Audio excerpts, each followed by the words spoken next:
Good morning. If you're tuning in while watching Good Morning Kenya now, we just want to sample those stories that have been making headlines and captured by the various dailies we have here with us in studio. I'll start off with some quick update following, a tragedy that happened at the Homa Bay Pier yesterday, where a boat ferrying 16 passengers capsized at the Homa Bay Pier there. And we believe the boat was heading to Kisaka, Suba North, where 2 persons have so far been confirmed dead. 6 were rescued. However, the fate of 8 still remains unknown. The rescue mission was suspended yesterday owing to bad weather, and our reporter Chola Simon is on that beat, and once he arrives there to just see as this day 2 of the rescue mission goes on, he will be giving us more details in regard to what is going to be happening in the course of the day. That's just one of the stories that we have been following up on. That's the latest development. We will be giving you details as we proceed in the course of this particular broadcast. I have a copy of the Standard with me. I can just skim through and give you what has been captured in the front page. Talk about matters of deep state. The conversation is back again.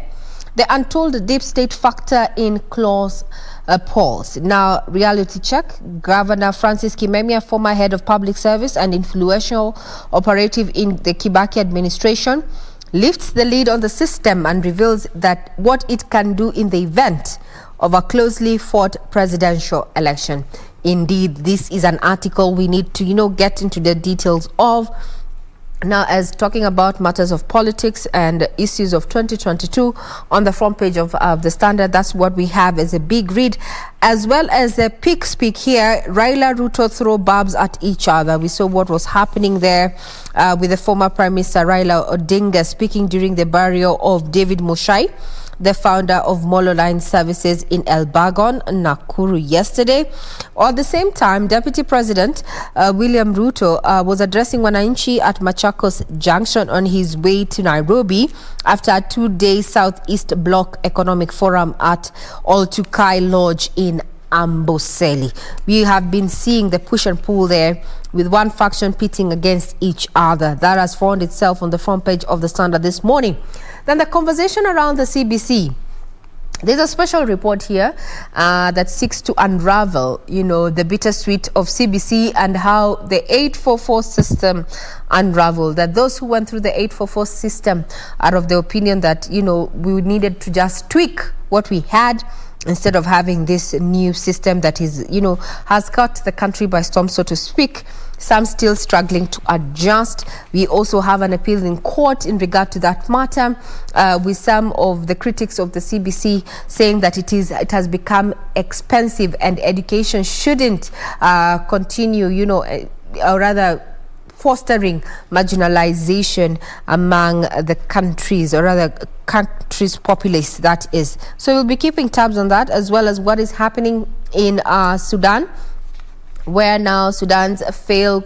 There's a coup and it failed. So what next for that state? We'll be giving you details of that, and as far as what is happening in the region is concerned. Matters business. State seeks to snoop on suspects. We've been having a conversation around the data privacy bill, as well as the cybersecurity bill. What you need to know is that ICT has been pegged to be a key driver of economies, and the 4th industrial revolution that we are currently seeing the globe gravitating to is being driven by ICT. So data is king. State seeks to snoop on suspects. So we'll be keeping tabs on that. That's what we have on the front page of the Standard this morning. Victor. From the Standard to the Star newspaper, let's go with that. Okay. On the front page, why Raila Ruto may sign MOU with Mount Kenya. Why Raila Ruto may sign MOU with Mount Kenya. Regions' big guns are pushing for a rigorous process to identify their preferred 2022 presidential candidate. They're now to explain how they'll meet needs and realize aspirations. That is what is going to be happening according to a caucus that is now being formed ahead of 2022 polls. The region's big guns are pushing for a rigorous process to identify their preferred 2022 presidential candidate. That story continues there. You can take a look. And still on the front page, woman seeks exhumation of her daughter. City lawyer Harrison Kinyanjui's estranged partner has moved to court seeking to exhume their daughter's remains, arguing that there was foul play in her death. In an application filed at the commercial court, Tabiros Wamwitha has accused Kinyanjui of being a Freemason. The applicant herein believes that Harrison Kinyanjui practices and participates harmful religious practices known as Freemason. That is according to the court document. And that story also continues there. You can take a look. MOH says that no blood clots. 3 million people vaccinated. The country has not experienced any case of blood clot since it started issuing the vaccines in the fight against coronavirus. Health Chief Administrative Secretary Rashid Aman has said, and that is on the front page. And of course, we have got that picture of the DP. I think this one, either he bought a chicken or he was gifted a chicken. Yeah. On his tour at the Baguta, that is the Machakos Junction yesterday, where he had a meet and greet tour of the people. Now, there's a story here of bandits and two being arrested. Bandits storm Laikipia police base, seize gun. Security agents pursue the four who also took cop uniforms. That is, police officers are in pursuit of 4 bandits who stormed a police patrol base in Laikipia North Sub-County on Monday and took away with a gun and other assorted items. Now, area police boss Ensign Kaloki said that a team of General Service Unit officers and their colleagues from the Directorate of Criminal Investigations were pursuing the 4 who stole the weapon at a Waso police patrol base at the border of Laikipia and Isiolo counties. Now, let me quote him. On Monday noon, a group of 4 men, all armed with AK-47 rifles, went to the police post, and that is under Kimanja Police Station, and found Police Constable Elisha Okoth in the report office. They ordered him to hand over the firearm which he held, or they shoot him. So he said that the officers handed the G3 weapon with the 2 magazines with 40 rounds of ammunition. As they were leaving, Kaloki said that they broke into Okoth's house and took away his police uniforms, 2 jungle trousers, 1 jungle shirt, and 1 smoke jacket and 1 green jungle hat. Okay, so that's what's happening. And as far as Laikipia security is concerned, so far some calm and peace has returned, albeit not fully. So, woman, the story, or you can also take a look at that story where a woman is now seeking for the exhumation of the child's body so that a proper how do you call it? Post-mortem can be done to ascertain what happened. Through lawyer Dunstan Umari, Wamwitha claims that her daughter died suddenly on October 14th, 2017 at the MP Shah Hospital at around 6:30 a.m. after being rushed to the hospital at around 4 a.m. So that is what's happening in the corridors of justice. Okay, before I give it to you, Jen, there's that story of low uptake. The MOH says that there is no blood clots and 3 million people have received their jab. Rashid told MPs on Tuesday that 5 vaccines were being used are safe and have met the highest international health standards, yet fewer than 2% of population has been vaccinated because of vaccine hesitancy, according to him. So far, there are no blood clots, neither do we have any serious side effects of the vaccine, according to Ministry of Health. So 2.5 million Kenyans have received at least 1 dose each. Jen. Now let's come to the Daily Nation, and we start with the stories that have been featured here on the front page. This is a story that I believe has been covered on the Standard as well. Will Parliament end the fuel pain, as a team has 14 days to craft a VAT Act amendment, contrary to the 60 days that is normally required. And this was stated so by Speaker Justin Muturi, citing the urgency to address the matter. So he did give the Finance Committee 14 days to craft an amendment to the Value Added Tax Act to repeal the 8% tax imposed on petroleum and petroleum products. But we'll be sure to give you details as has been captured on this daily. Coming to the main read on the front page of the Daily Nation, Karane spills the beans on are the cartels.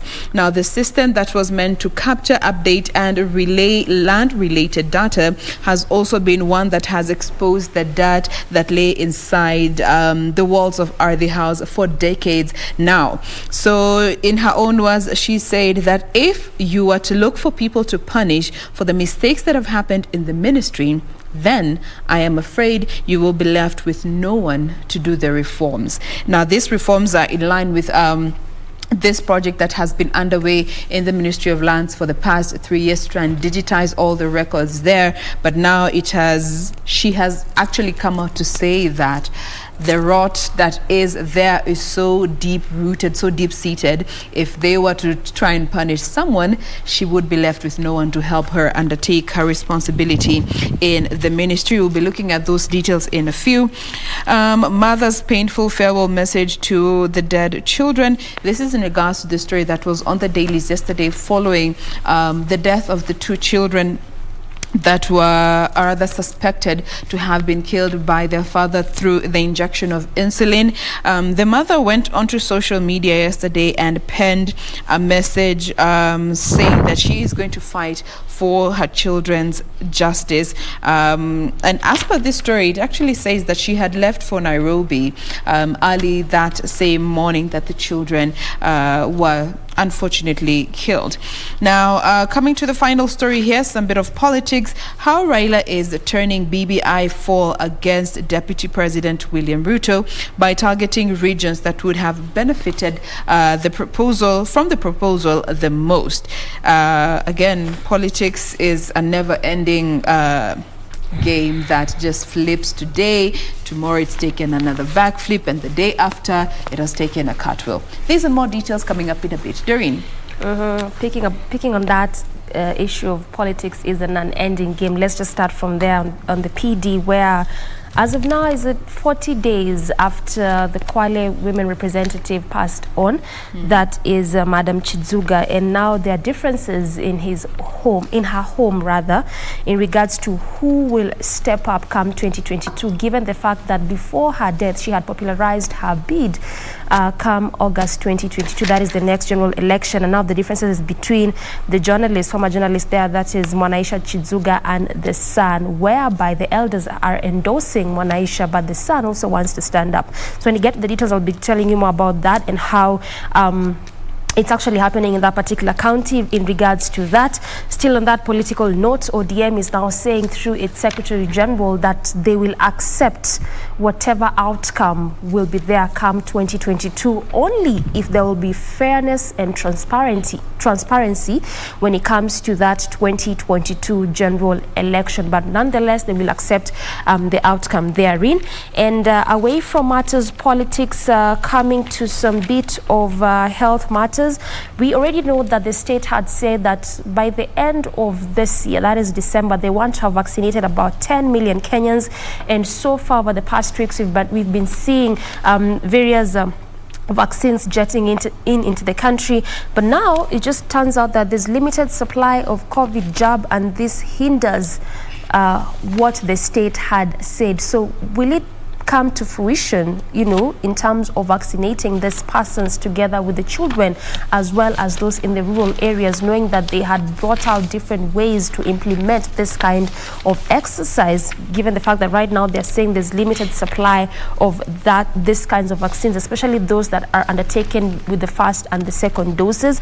And still on that health note, at least some good news for HIV patients, and specifically children, whereby, as mentioned by the CAS Health, that is Dr. Mercy Mwangangi, it describes the latest development on HIV drugs is a big win for the countries, and specifically the children there. Of course, at that time when there was a restriction of movement and ban on travels, it was a big challenge to get these drugs. But right now, as mentioned by her, at least there's a bit of a reprieve there, given that these drugs are set to come into the country.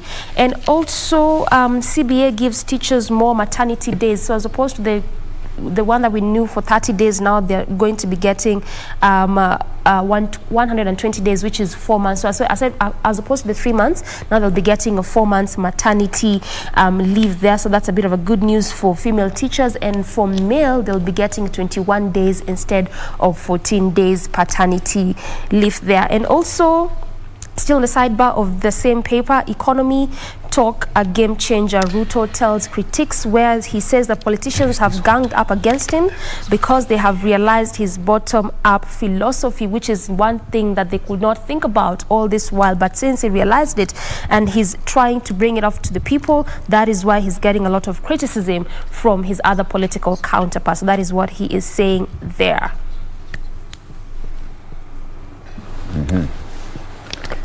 Now, talking about the details, I'd want to just give you a sneak peek and quote, or rather paraphrase, what Kimemia had to say in regard to matters deep state. There's been a conversation about system, deep state. Now, Kimemia has fallen short of saying that deep state had the powers to subvert an electoral process. This was captured in one of the major TV stations that we have in the country, where he was having an interview there. And he said, and this is what that is a Nyandara governor, and I'm quoting it as he said and has been captured in this particular daily. Mr. Kimemia fell short of saying that the deep state had the powers to subvert the electoral process and violate the will of the people. Of course, the deep state exists, the Nyandara County boss said in response to a question on its existence. It could be deeper than deep. If you have two candidates, let's say at 50-50, and the deep state backs one, you can be sure that one will win the election, but the candidate must be credible and electable. Victor, habari ndio hiyo. Yeah. We have been talking about matters of deep state in hushed tones. You don't know exactly what you're saying deep state is going to come for you. But now, Francis Kimemia, Nyandara governor, there in an interview aired in one of the national, the media houses local here stations in the country, confirmed that it does exist and says it's actually deeper than deep. Deeper than deep. The kind of power that this clique wields to influence a presidential race, you know. And before you jump in, there's a lecturer at the University of Nairobi of political science, Professor Philip Nyungiro, who says, or rather points to invisible big brothers who pull the strings from the shadows while politicians are puppets used in the mission. Further on, I'd want to draw your attention to a report dubbed Democracy Capture in Africa, which alleges to an existence of cohort of powerful actors situated in and out of the state with the power to subvert the will of the people in advancing personal interests across Africa. It has been confirmed. You know what happens, Regina?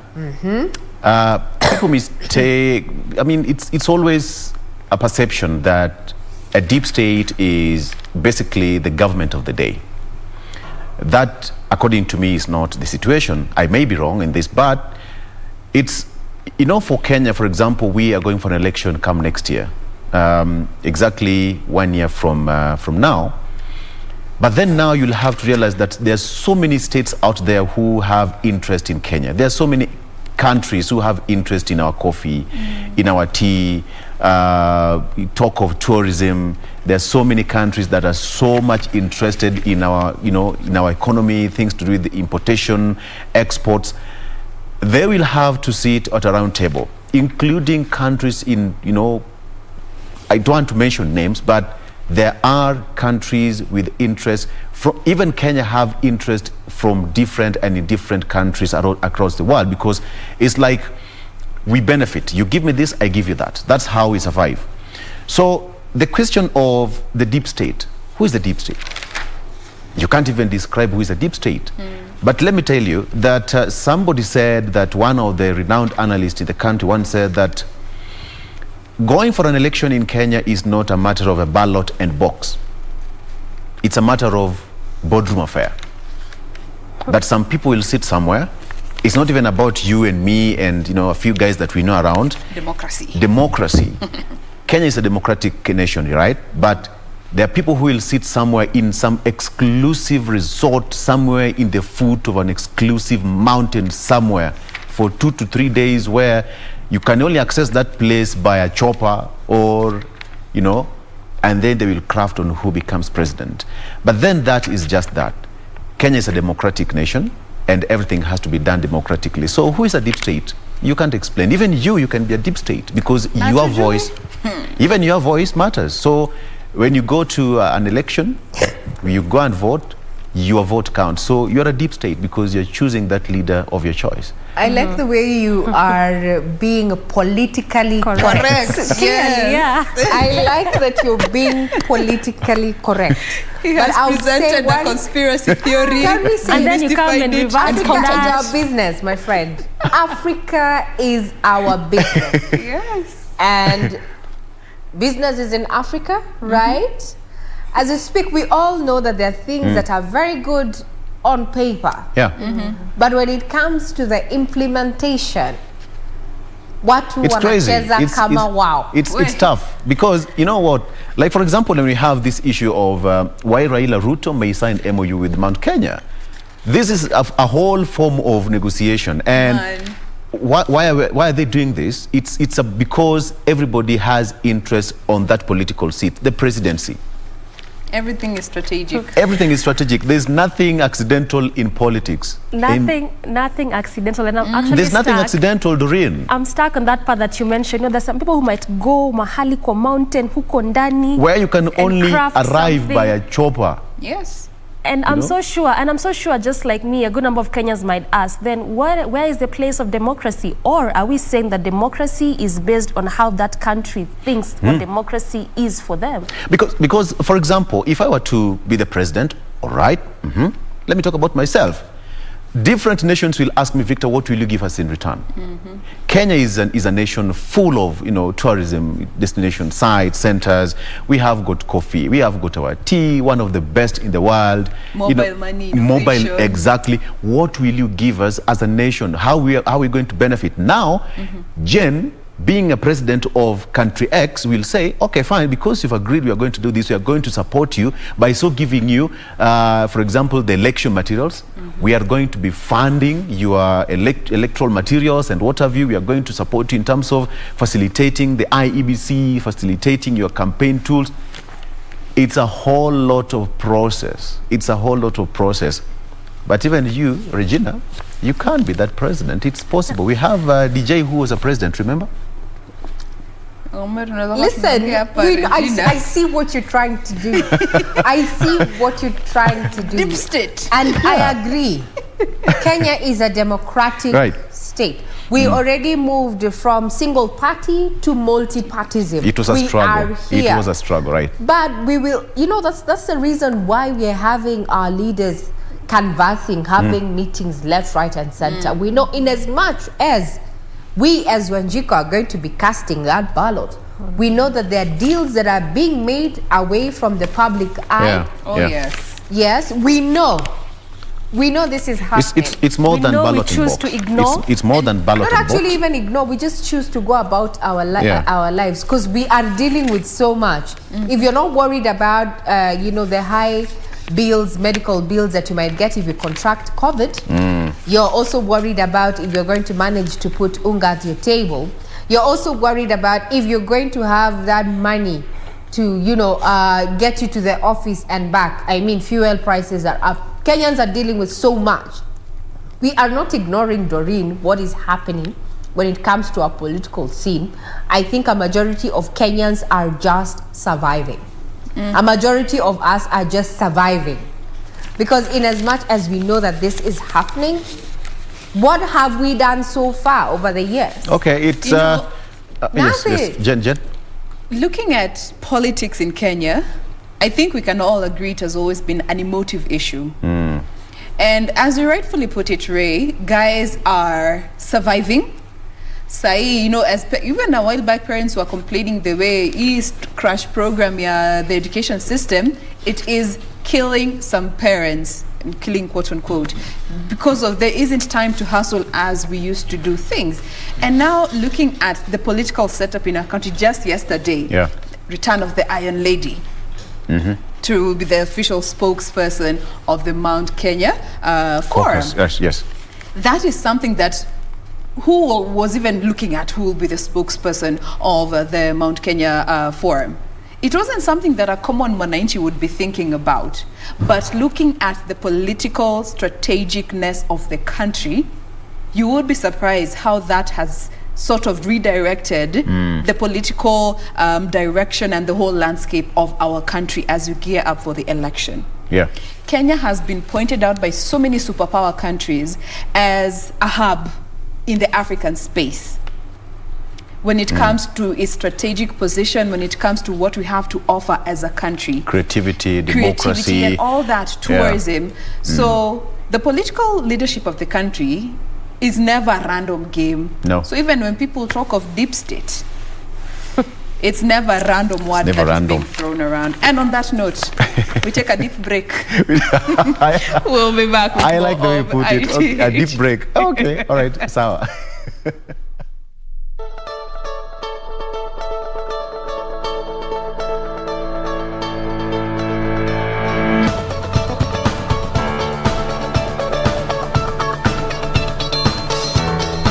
Channel 1 is our official station handle. Our individual handles are at Regina Manyara, at Doreen Arange, at Victor Oloo, and at Jain Wambui. We continue with the papers, and I want to draw all of you guys to the main read of the front page of the Daily Nation.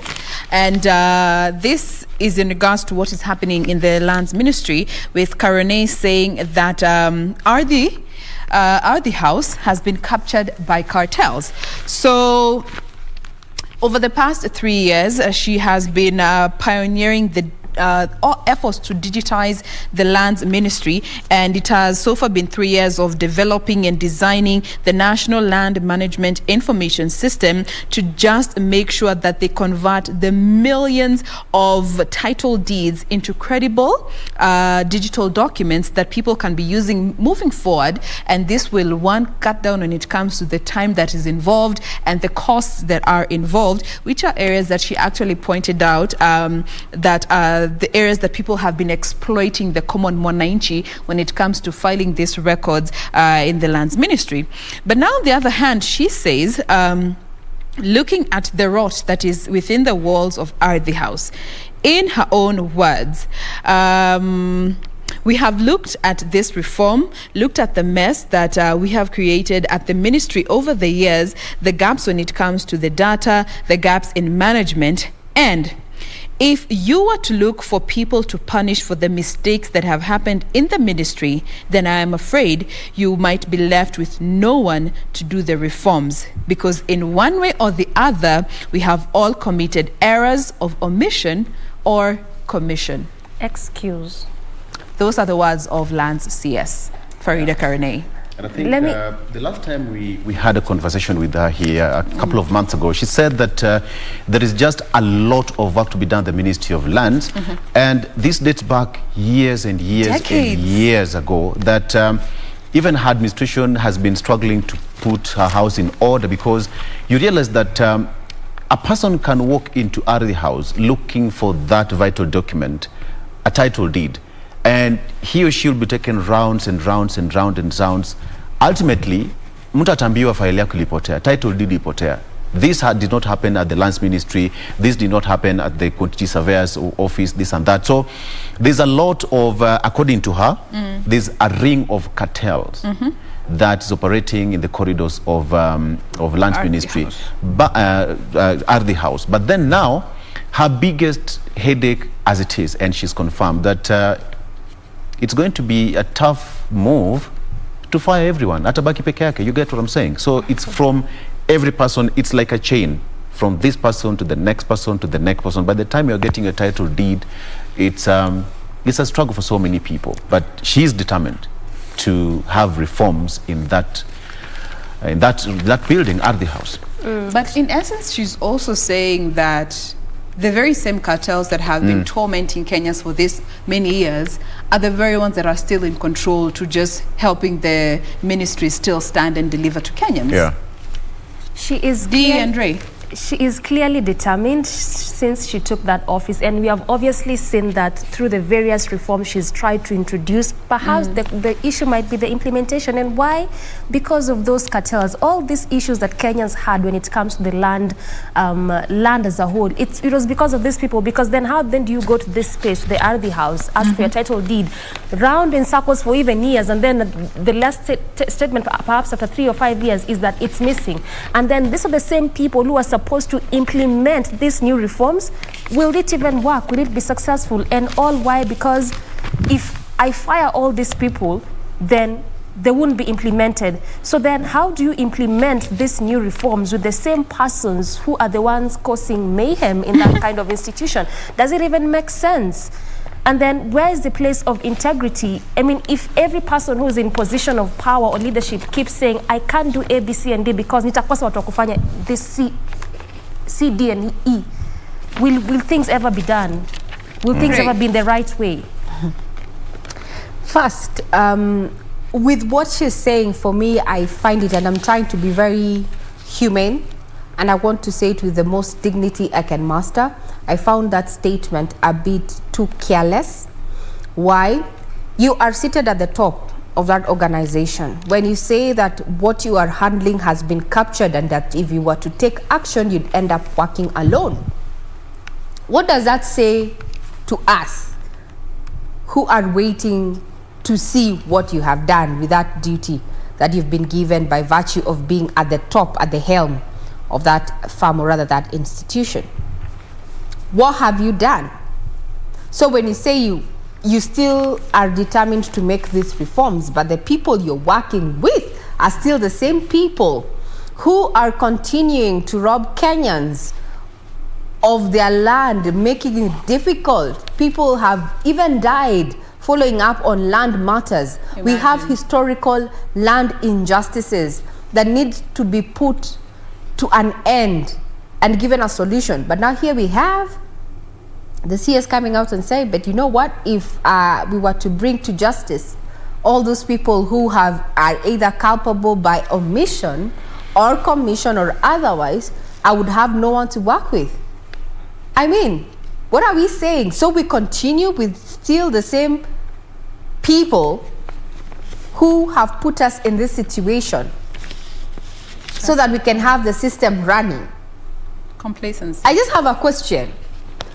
If today I know my boss knows I'm the problem and my boss is working with me to create a system that will close the tap to where I have been getting my monies, do you think I will make an infallible system? Would I? Because that will be defeatist as far as I'm concerned. So I think she needs to just bite the bullet, so to speak. She started this. She needs to see it through, whether she's going to be doing it alone or with a team of 5 or 2, because we are not saying that Ardhi House has only bad people. No. There are a few people who are, persons of integrity. And it seems as if she knows exactly what is going on. Why don't you pick those people who are willing to walk this journey and bite the bullet and say, you know what, enough is enough. People have been living as she's quotas. In the process. She's in the process. She's in the process, Victor. What I'm trying to say is, and I'm addressing what she has said. I am going with what and giving my opinion for that matter, Victor. So hold your gap. We cannot say that this place is held in capture by cartels, and we still are continuing Something needs to give at this point. Look at where we are right now when you talk about historical land injustices. People have lived in tracts of land, ancestral land, for years as squatters. We just had a story there running by some people, squatters, saying that government needs to revert this land to them after the land leases expire 45, 50 years later. We need to do something. We need to do something, not to just say that we have been held in capture by some cartels, you know. It reminds me of President Uhuru Kenyatta's statement in State House talking about matters of graft. And he gave, yes, a rhetorical question. Mnataka nifanye nini? And Kenyans ran with that statement. Not that he couldn't do something. It was all in the statement. We were wondering, okay, if the head of state, did he just ask us what we want him to do or what he should do? For me, this, I think, well, she's human. Heavy is the head, Regina. Yes, heavy is the head that carries the crown. Well, So Victor, she needs to bite the bullet and bite it and, you know, come out strong. And I like that it's a lady at the top and at the helm, and we know all. She's not the only person who said that, you know, the ministry she's working for, or rather heading, is captured by cartels. We had that particular statement also issued by the Health Cabinet Secretary Mutahi Kagwe, who said, yes. Even former Nairobi Governor Mike Sonko. Yeah? Yes. Yeah. But now so it's a thing. We hear, but now, we have been held captive then. But let me just say, I think Victor could be right, because he had a conversation with her some time. But I think just because of that position of power that you have as a person or as a leader, sometimes you need to choose your words perhaps correctly, because such kind of words is what would make people, and even Kenyans, wonder, if a leader could tell us this, then where are we as a people, or what can we even do as a people? Will we ever have those issues resolved? Yeah, that's the question. Because of that for statement. me now, my heart is pounding because I have a land issue. Regina Horera, it's very emotive for you. Yes, so I have a land issue. Take a step back. Will it ever be resolved? As we move from this particular story, this also reminds me of devolution in itself. You know, there are so many people who are quick to criticize the president with how devolution has evolved in the country, forgetting that he was the first president to roll out devolution. And whenever we say heavy is the head that carries the crown, most of us will never really understand until you wear that crown and understand the weight that it comes with. So even for the CS to come out and say that there are cartels within the lands ministry, it's not something that has happened when she's there. It's something that I believe she found, and in her efforts to try and rectify the situation, because she actually says she has been getting a lot of resistance from some lawyers and bankers. And these are the main people that are involved when it comes to transactions where land is involved. So let's wait and see how this is going to pan out. This is meant to make it easier for the common mwananchi to be able to get their title deeds, because we're living in a time where people would easily hack into the land's website, alter records, transfer land, go and print a title deed. Na hivyo tu umenyang'anywa shamba. Na mjipate mko watu watano mna own the same shamba. Anyway, D. Yeah, so maybe to some good news, perhaps, or a good story, and this is a reprieve for HIV patients and specifically children. This is after HIV fight gets boost as country received children-friendly ARVs. Like you had mentioned earlier, that during that COVID time, okay, we're still in that time, but when there was restriction of movement and ban on travel, it was difficult to get this kind of medicine, to even procure them. But now, Kenya has received child-friendly ARVs drugs from 5 UN agencies, and this is to accelerate treatment of minors living with HIV after almost a year of stock out due to COVID-19 pandemic. The drugs are flavored with strawberry to make them palatable for children who have previously resented the conventional beta ARVs. So receiving this donation, the Health CAS Secretary, that is Dr. Mercy Mwangangi, described the latest development as a big win for the country, and also specifically for those for those youngings there, that is the children. And the 5 UN nation agencies include the UNAIDS, UNICEF, UNFPA, and the UN Women, who donated 47,000 packs of this kind of medicine for those children there. So that's that when it comes to matters health. At least good news for children, and specifically for patients, for children, patients living with HIV. To some bit of politics, and again to that story that formed the front page of the PD, that is the differences which are now emerging as Chizuga Kid meet over who's to take that position, where divisions have now emerged in the family of the late Kwale women representative, that is Zainab Chizuga, after her children declared that they will contest that Matuga parliamentary seat. Mwanaisha Chizuga, who's a former TV journalist, and her elder brother Hassan Fudi have now differently declared interest in the seat of that particular area. Although elders had endorsed Mwanaisha for that post, Hassan, who's the son, yesterday maintained that he was his mother's preferred political heir. So huge differences there, because according to Hassan, he was the mother's best person fit for that seat, and according to elders, Mwanaisha is the best person fit for that seat. So you can get more details on this particular article just to get to understand how these interests are growing, the family rivalry there, and then what next come 2022 for that particular seat. That is the Matuga parliamentary seat, Matuga seat there. Now, as we come to a close, as we bring this to a close, just to bring you up to speed, is that as Chola Simon is still following up on a rescue mission that was suspended yesterday after a boat that was ferrying 16 passengers in Homa Bay Pier, believed to be heading to Kisaka, Suba North there, capsized. 2 persons died. The whereabouts and the fate of 8 still remains in the balance after 6 were rescued yesterday.